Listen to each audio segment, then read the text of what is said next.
Contract वाली बहू। नरेश की माँ अपने बेटे से मिलने दिल्ली आ रही है। इस बात का पता चलते ही नरेश के दिल में हलचल मच जाती है। नरेश अपनी माँ के स्वागत की तैयारी में लग जाता है। साथ ही उसे डर भी सताने लगता है कि उसकी माँ कहीं अपनी पुरानी जिद पर फिर से बैठ ना जाए। हे भगवान, इस बार बचा लो। अगले साल पक्का माँ की जिद पूरी कर दूंगा। तभी दरवाजे की घंटी बजती है। नरेश दरवाजा खोलता है तो सामने अपने मकान मालिक को देखकर हैरान हो जाता है, क्योंकि उनके साथ एक सुंदर सी लड़की भी थी। अब नमस्ते अंकल, कुछ काम था, मुझे बुला लेते। आपने क्यों कष्ट किया? अरे नहीं, इसमें कष्ट कैसा। मैं तो बस तुम्हें रीना से मिलवाने आया था। आज से रीना तुम्हारे साथ इसी फ्लैट में रहेगी। अंकल, कोई लड़का फ्लैटमेट नहीं है? एक अनजान लड़की के साथ रहना मेरे लिए थोड़ा अजीब होगा। देखो नरेश, मैं तुम्हें पहले भी बता चुका हूँ कि इस फ्लैट में तुम्हें किसी ना किसी के साथ एडजस्ट करना ही होगा, या फिर तुम अकेले पूरे फ्लैट का किराया दे दो, मैं किसी को नहीं रखूंगा। नरेश अपने मकान मालिक की बात सुन के रीना के साथ रहने के लिए तैयार हो जाता है, पर अंदर ही अंदर उसे ये बात खाने लगती है कि वो अपनी माँ को क्या जवाब देगा जब उसकी माँ रीना के बारे में उसे पूछेगी। दिन बीतने लगते हैं। नरेश और रीना अच्छे दोस्त भी बन जाते हैं, पर अभी भी नरेश अपनी प्रॉब्लम का सलूशन नहीं ढूंढ पाता। एक दिन नरेश बहुत परेशान सा बैठा होता है। तभी रीना उसे पूछती है, क्या हुआ नरेश, तुम काफी परेशान लग रहे हो, सब ठीक तो है ना? हाँ, सब ठीक है, बस एक छोटी सी प्रॉब्लम है। वो एक्चुअली 2 दिन बाद मेरी माँ मुझसे मिलने आ रही है। अरे, तो इसमें प्रॉब्लम क्या है? ये तो खुशी की बात है। हाँ रीना, बट मेरी माँ एक जिद लेकर बैठ गई है कि मैं शादी कर लूँ, पर मैं अभी इस चीज़ के लिए तैयार नहीं हूँ।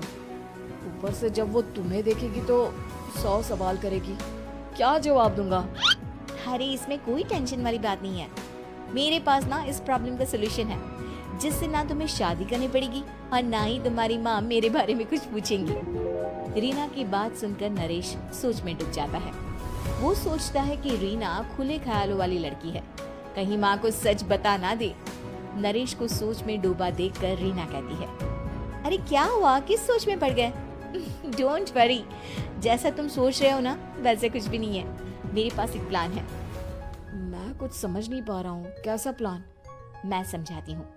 हम ना एक कॉन्ट्रैक्ट मैरिज कर लेते हैं। फिलहाल मेरे पास जॉब नहीं है, तो तुम इस रूम का किराया दे देना जब तक तुम्हारी माँ यहाँ रहेंगी, सिर्फ तब तक। और तुम अपनी माँ से कह देना कि मैं तुम्हारी पत्नी हूँ, इससे वो मेरे यहाँ रहने पर कोई सवाल भी नहीं करेंगी। अरे बात तुम्हारी ठीक है, पर माँ से झूठ बोलना, ना बाबा, मैं ये रिस्क नहीं ले सकता। कोई और आइडिया दो ना तुम। देखो, मंजूर हो तो बोलो, वरना सच बता दो, मुझे कोई प्रॉब्लम नहीं है। रीना की बात सुनकर नरेश सोच में डूब जाता है।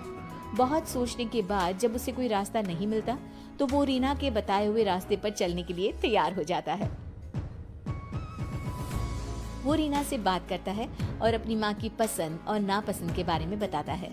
रीना भी नरेश की सभी बातों को ध्यान से सुनती है, ताकि कहीं उससे कोई गलती ना हो जाए। आखिर वो दिन भी आ जाता है जब नरेश की माँ उससे मिलने दिल्ली आ जाती है।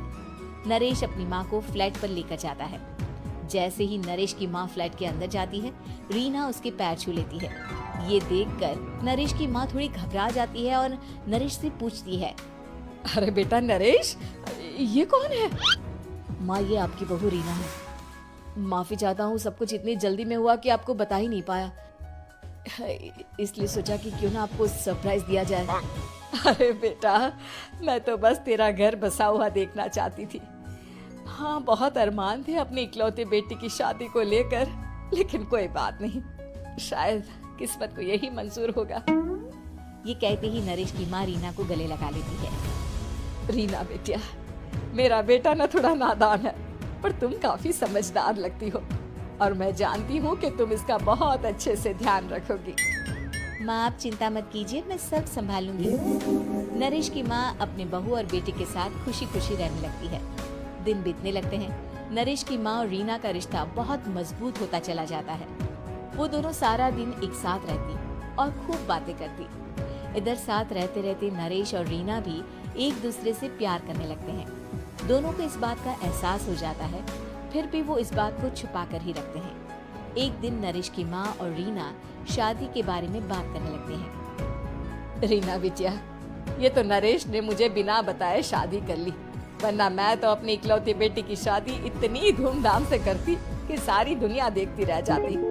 अच्छा माँ, आप ऐसा भी क्या करती नरेश और मेरी शादी में जो दुनिया देखती रह जाती? अरे बिटिया, एक माँ के अरमान तुम अभी नहीं समझोगी।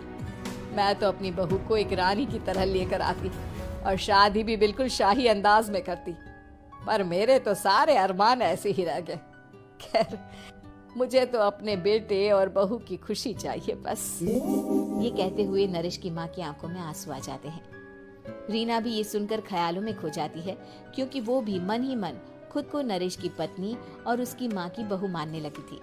शाम को जब नरेश ऑफिस से घर आता है तो रीना खुद को रोक नहीं पाती और नरेश के सामने उसकी माँ को अपने और नरेश के रिश्ते का सारा सच बता देती है।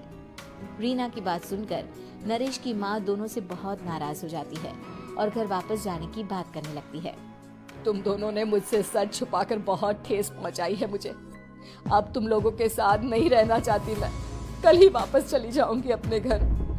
माँ, मुझे माफ कर दो, ये सब मैंने रीना के कहने पर ही किया है, वरना मैं भी आपको कभी ठेस पहुंचाने के बारे में सोच भी नहीं सकता। हाँ माँ, हमने ये सिर्फ आपका दिल रखने के लिए किया, प्लीज हम दोनों को माफ कर दीजिए। तुम दोनों ने मेरे अरमानों के साथ खिलवाड़ किया है, और वैसे भी मुझे अपने बेटे के लिए एक अच्छी लड़की ढूंढनी है, इसलिए मेरा यहाँ से जाना ही बेहतर होगा। माँ की ये बात सुनकर रीना खुद को रोक नहीं पाती। माँ, क्या मैं आपके घर की बहू बनने लायक नहीं हूँ? रीना की बात सुनकर नरेश हैरान रह जाता है। नरेश की माँ भी कुछ समझ नहीं पाती। मैं कुछ समझी नहीं, आखिर तुम कहना क्या चाहती हो? माँ, मैं वो नरेश से बहुत प्यार करती हूँ और साथ ही साथ मैं आपको भी अपनी माँ मान बैठी हूँ। आज जब आपकी बातें सुनी तो खुद को रोक नहीं पाई, इसलिए सारा सच आपको बता दिया। रीना की बात सुनकर नरेश की माँ की आंखों में आंसू आ जाते हैं और वो अपने बेटे नरेश और रीना को गले लगा लेती है। मेरे घर की बहू तो सिर्फ रीना बिटिया ही बनेगी। मैं आज ही तुम दोनों की शादी की तारीख निकलवा दूंगी, बस एक बार तुम्हारे घर वाले मान जाए। उसी दिन रीना के माता पिता भी उनके फ्लैट पर आ जाते हैं। दोनों परिवार आपस में बैठकर बातें करते हैं और शादी के लिए राजी हो जाते हैं।